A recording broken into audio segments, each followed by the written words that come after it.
Please click on the subscribe button so you get notified when the latest content drops.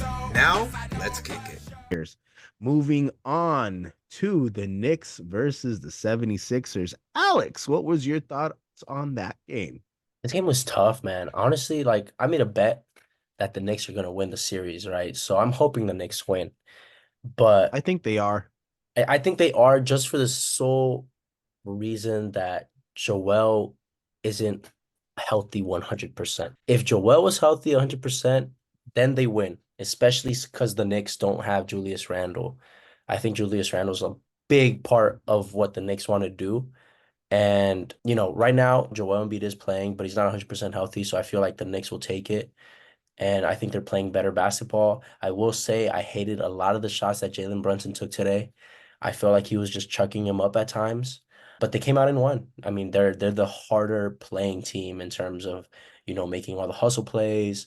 I thought their bench stepped up with Bogey and Miles McBride, huge buckets. He made some big shots. I think the Knicks will take it, even though the Sixers have the better roster, in my opinion.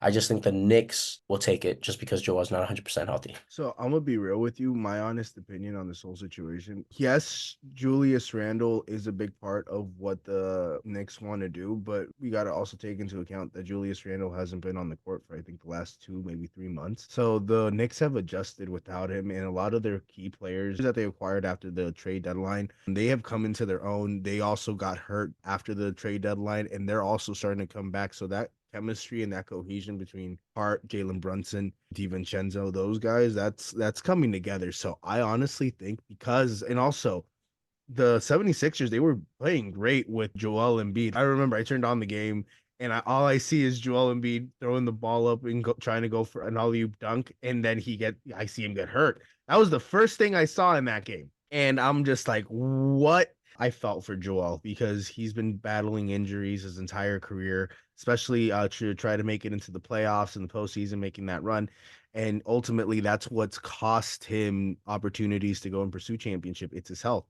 And I hate to say it, I think that's what's going to cost him in this series because I'd be Yeah. surprised if he plays the next game. That injury, I saw tears in his eyes and I felt for him, man. And I thought he wasn't going to be able to come back and play the rest of the game. So for him to be able to come back and finish out the game, that was great, but it wasn't enough because they still ended up losing that game to the Knicks. And I don't think he's going to play the next game. I think they're going to sit him out and he might, there's a chance he plays in Philly, but if they sit him out the next game, I wouldn't be surprised if tests come back and they're like, okay, we might have to pull him out for the series. And it's a long-term game, but at the And same and time, that team is completely different with Joel. Like when he plays, they're one of the best teams in the league.